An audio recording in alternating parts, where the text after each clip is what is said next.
An early video of mine is a long-form in-depth review of vintage Lego set 6363 Auto Repair Shop from 1980. I'm Lord Paul and my YouTube channel is Lord Paul's Bricks. I specialise in uncovering the magic and history behind vintage Lego sets with my reviews. Check them out, they're informative and fun and an awesome look at truly vintage Lego. If your car is running a bit rough and needs some new tyres, this auto repair shop is the only destination you need to know. With a respectable 133 pieces, this set is a small repair shop build across 2 base plates, a bright yellow tow truck, a very efficient worker and plenty of tools and equipment. My reviews look at the history of the set, I do a detailed analysis of the minifigures, the unique, the rare, the long discontinued pieces and a build walkthrough. Then I finish up with my review score using my 4 criteria out of 5, giving a total score out of 20. So I'm going to give you a quick summary.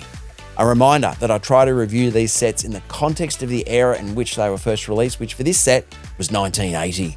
For piece selection, it gets a 4 out of 5. It has a great sticker for the main sign, a good range of tools for the minifigure to go about his work, a lift mechanism for the workshop, and the function of the handy tow truck is awesome.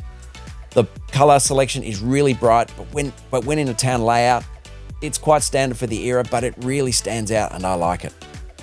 So for minifigures, I'll give this a 3 out of 5. I'm going to sound a bit like a broken record because I've said this before, but a second minifigure in a set like this would have been really good. But if you add a customer, they'd need a vehicle, and how big do you really want the set to be? The building enjoyment is 4 out of 5. I like building the tow truck. For 1980, it was a good step up from previous model vehicles, and the building is simple yet really functional. The set has good playability for me, and it's a 4.5 out of 5. As I said, if there was a customer vehicle, it would have been more practical, but I'm sure your vintage Lego town is going to have plenty of customers that are going to need their vehicle repaired. So overall, that's a 15.5 out of 20. It's not a bad score, and I'm probably being a bit harsh, but this is a good set for 1980. This is a good practical set for your classic Lego town, and if you have a chance, you should pick one up. The colours stand out in the town and the cool primary colour scheme of the blue and yellow with the black roof.